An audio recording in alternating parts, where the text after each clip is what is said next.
Welcome, my dear listeners. I am the Tales Keeper, your guide to the darkest corners of reality, where true horror hides just beneath the surface. Tonight, we're diving into a chilling collection of 13 terrifying but true horror stories reported in the news. From fatal exorcisms to unexplained deaths and tales of devil worship, these are real-life nightmares that will make you question the world around you. So, turn off the lights, put on your headphones, and get ready for the best audio experience. You might not sleep so soundly tonight. In 1973, a man in Enfield, Illinois told reporters that he saw a weird little creature lurking in his yard. Per the Mount Vernon Register-News resident Henry McDaniel stated, it had 3 legs on it, a short body, 2 little short arms, and 2 pink eyes as big as flashlights. The police later found scratches on the door screen and footprints that looked like a dog's, but with 6 toes. If they do find it, McDaniel said in the newspaper, they will find more than one, and they won't be from this planet, I can tell you that. To this day, no explanation has ever been found. In Colombia, the Hotel del Salto has more stories as one of the most haunted places on Earth, more than it does actual tenants. Turned into a museum, the hotel was designed by architect Carlos Arturo Tapias back in 1923, overlooking the Tequendama Falls. The views were said to be spectacular, but guests kept getting a little too close to the falls. Translated to Hotel of the Leap, the Hotel del Salto is full of stories of people leaping to their deaths. According to local legend, the indigenous Muisca tribe escaped from Spanish colonizers by leaping off the cliffs some centuries before. The Villisca Axe Murder House in Villisca, Iowa, is a well-known tourist attraction for ghost hunters and horror lovers alike. The site of a gruesome, unsolved 1912 murder, in which 6 children and 2 adults had their skulls completely crushed by the axe of an unknown perpetrator, was purchased in 1994, restored to its 1912 condition, and converted into a tourist destination. It costs $428 a night to stay at the old haunted home, where visitors always report strange paranormal experiences, such as visions of a man with an axe roaming the halls or the faint screams of children. But in November of 2014, the haunting took a darker turn. Robert Stephen Lorson Jr., 37, of Rhinelander, Wisconsin, was on a regular recreational paranormal visit with friends when true horror struck. Per Vice, his companions found him stabbed in the chest, an apparently self-inflicted wound, called 911, and Lorson was brought to a nearby hospital before being helicoptered to Creighton University Medical Center in Omaha. The Montgomery County Sheriff's Office said Lorson suffered the self-inflicted injury at about 12:45 a.m., which is around the same time the 1912 axe murders in the house began. Lorson recovered from his injuries, but has never spoken publicly about what occurred that day. For Martha Lynn, the owner of the home, the incident was very upsetting. It's publicity, but it's not exactly the kind of publicity you desire to have.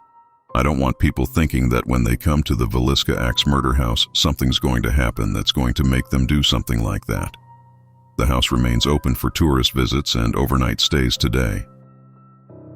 When you think of haunted dolls, it's likely the creepy old Victorian-looking porcelain kind that springs to mind, none of which you probably have laying around.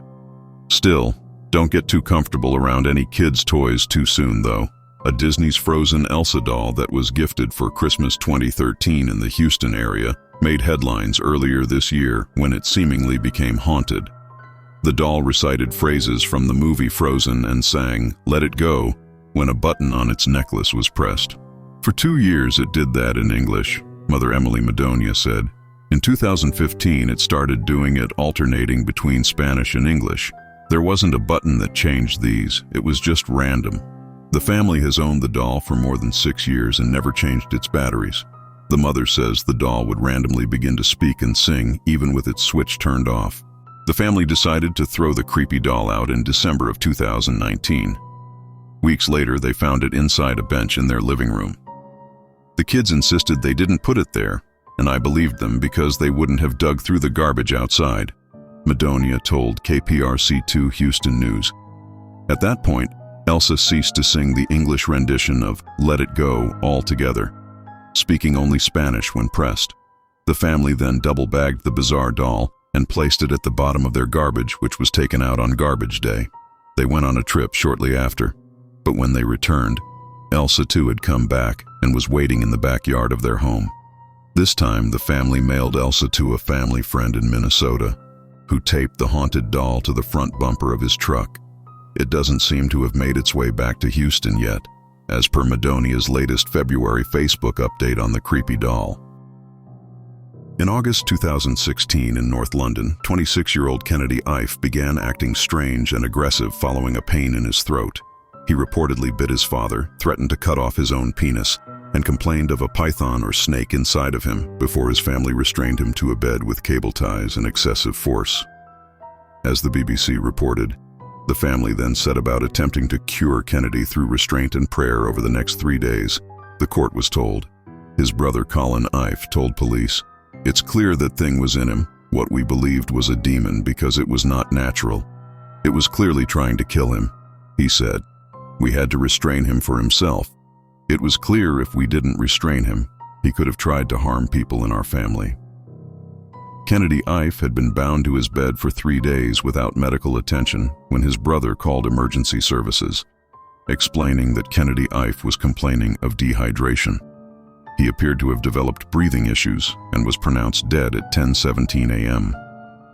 As The Independent reported, while police were at the house, Colin Ife allegedly carried out an attempted resurrection by chanting and praying for Mr. Ife. All 7 of Kennedy Ife's family members were accused of manslaughter, false imprisonment, and causing or allowing the death of a vulnerable adult. A post-mortem examination revealed over 60 wounds, including a possible bite on Kennedy Ife's body, and his father, Kenneth Ife, along with 4 of his brothers, sustained injuries as well. The BBC reported, Kenneth Ife told jurors he ordered his sons to take shifts and use overwhelming force, but denied that an association with cults, occults, and secret societies played any part in the death. After a 4-day jury deliberation, all 7 family members were cleared of charges on March 14, 2019. When the Bretsuis family decided to insulate their home in Auburn, Pennsylvania in 2015, they discovered that it had already been, with scores of dead animal carcasses. As Fox reported, the dead animals were wrapped in newspapers from the 1930s and 40s and were among half-used spices and other items. After removing the items, they sent hundreds of artifacts and carcasses to an expert in Kutztown.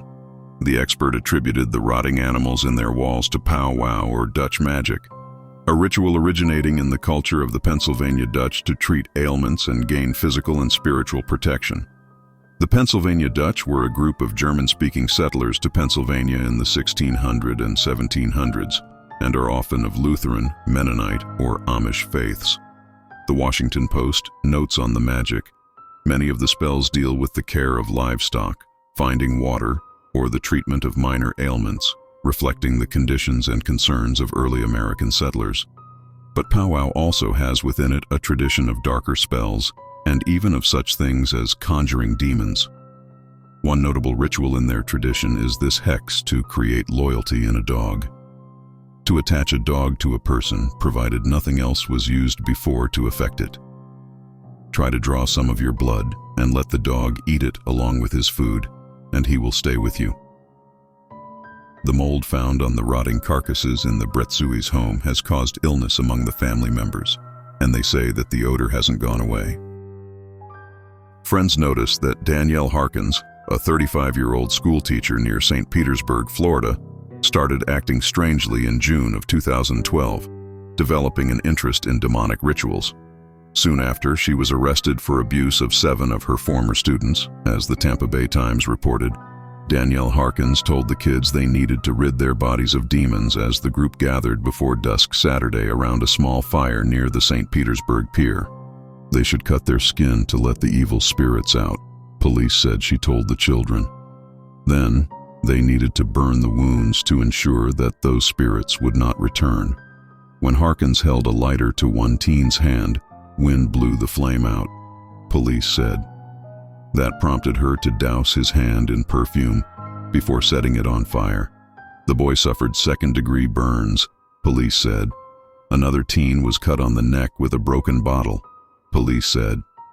Harkins used a flame to heat a small key, which she then used to cauterize the wound. The police were notified because a friend of one of the students who participated in the ritual raised alarms. However, none of the students themselves told their parents about the event or would comment following the arrest of Harkins for aggravated battery and child abuse. Elisa Lam was last seen on January 31, 2013 in the lobby of the Cecil Hotel in downtown Los Angeles. She was vacationing through the West Coast, documenting the trip on her blog and checking in with her parents every day. On January 31st, those calls stopped. Lam had vanished. Soon the police were involved and her parents arrived to help with the search. They had nothing. That February, LAPD released elevator surveillance footage of Lam before her disappearance. The footage shows Lam behaving strangely in the elevator, appearing to talk with invisible people, peering around the corner of the door, crouching in the corner, and opening and closing the door. But what exactly is going on in this video raises more questions than answers. Theories range from psychotic episodes, to demonic possession, to unknown assailants just out of the camera's view. Around that time, hotel guests started reported weird things happening with the Cecil Hotel water supply. As CNN reports, the shower was awful, said Sabina Ba, who spent 8 days there during the investigation. When you turned the tap on, the water was coming black first for 2 seconds, and then it was going back to normal. The tap water tasted horrible, Ba said. It had a very funny, sweety, disgusting taste. It's a very strange taste. I can barely describe it. But for a week, they never complained. We never thought anything of it, she said.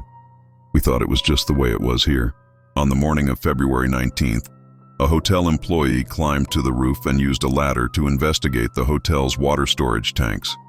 That's where authorities found the decomposing naked body of Lam, whose personal items were found nearby. After an autopsy, her death was labeled accidental.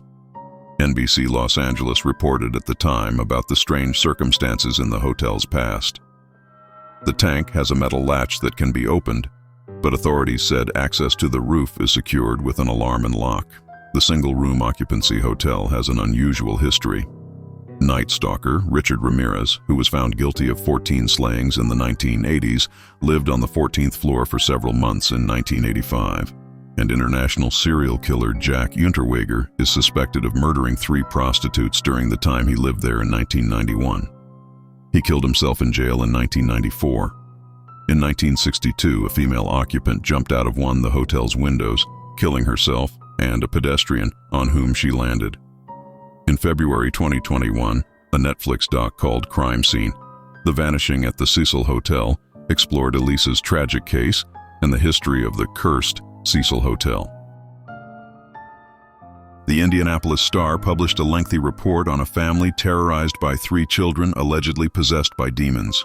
The account of LaToya Ammons and her family tells disturbing stories of children climbing up the walls, getting thrown across rooms, and children threatening doctors in deep, unnatural voices. It would seem like something straight out of a movie, a work of fantasy. Except all of these accounts were more or less corroborated with nearly 800 pages of official records obtained by the Indianapolis Star and recounted in more than a dozen interviews with police, DCS personnel, psychologists, family members, and a Catholic priest. One of the more chilling sections of the report includes a segment about the possessed 9-year-old. According to Washington's original DCS report, an account corroborated by Walker, the nurse, the 9-year-old had a weird grin and walked backward up a wall to the ceiling. He then flipped over Campbell, landing on his feet. He never let go of his grandmother's hand. Another segment of the piece reads, the 12-year-old would later tell mental health professionals that she sometimes felt as if she were being choked and held down so she couldn't speak or move. She said she heard a voice say she'd never see her family again and wouldn't live another 20 minutes. In September of 2014, a Utah teen returned to his home to find his parents and 3 siblings dead. In a notebook, a to-do list had been scribbled on the pages. The list looked as if the parents were readying to go on vacation. Items such as feed the pets and find someone to watch after the house were written, the Salt Lake Tribune reported. It appeared to be murder-suicide, but there was no suicide note, no prior indication that they would do this, no explanation. Police could not figure out why 2 parents would kill themselves and 3 of their 4 children. For a year, no one knew exactly what happened to the family, or what would drive the parents to do something so unthinkable. In January, police released more chilling details in the case. According to accounts from family members and an investigation by police, the parents were driven by a belief that the apocalypse was coming and an obsession with a convicted killer. As the Washington Post reported, friends and family told police that the parents were worried about the evil in the world and wanted to escape a pending apocalypse, but most assumed they just wanted to move somewhere off the grid. Investigators also found letters written by Christy Strack to one of the state's most infamous convicted killers, Dan Lafferty, who was convicted in the 1984 fatal stabbing of his sister-in-law and her 1-year-old daughter. According to trial testimony, he killed the victims at the order of his brother, Ron Lafferty, who claimed to have had a revelation from God. The story became a book called Under the Banner of Heaven. Police said Christy Strack became friends with Dan Lafferty, and she and her husband even visited him in prison. In 2007, ABC News documented a series of cell phone calls to families with terrifyingly specific death threats. The unidentified callers knew exactly what families were doing and what they were wearing. Advertisement. Continue reading. Below, the families say the calls come in at all hours of the night, threatening to kill their children, their pets, and grandparents. Voicemails arrive, playing recordings of their private conversations, including one with a local police detective. The caller knows, the families said, what they're wearing and what they're doing, and after months of investigating, police seem powerless to stop them. This went on with the Kuikenall family for months, who reported a caller with a scratchy voice threatening to slit their throats. When the Furcrest Washtir police tried to find the culprit, the calls were traced back to the Kuikendalls' own phones, even when they were turned off. It got worse. The Kuikendalls and 2 other Furcrest families told ABC News that they believe the callers are using their cell phones to spy on them. They say the hackers know their every move, where they are, what they're doing, and what they're wearing. The callers have recorded private conversations, the families and police said, including a meeting with a local detective. After moving into their $1.3 million dream home, a New Jersey family started receiving creepy death threats from someone who identified themselves as the Watcher. As CBS News reported earlier this year, since moving in, the owners said they have received numerous letters from the mysterious person. The Watcher claimed the home has been the subject of my family for decades, and I have been put in charge of watching and waiting for its second coming, Castro reported.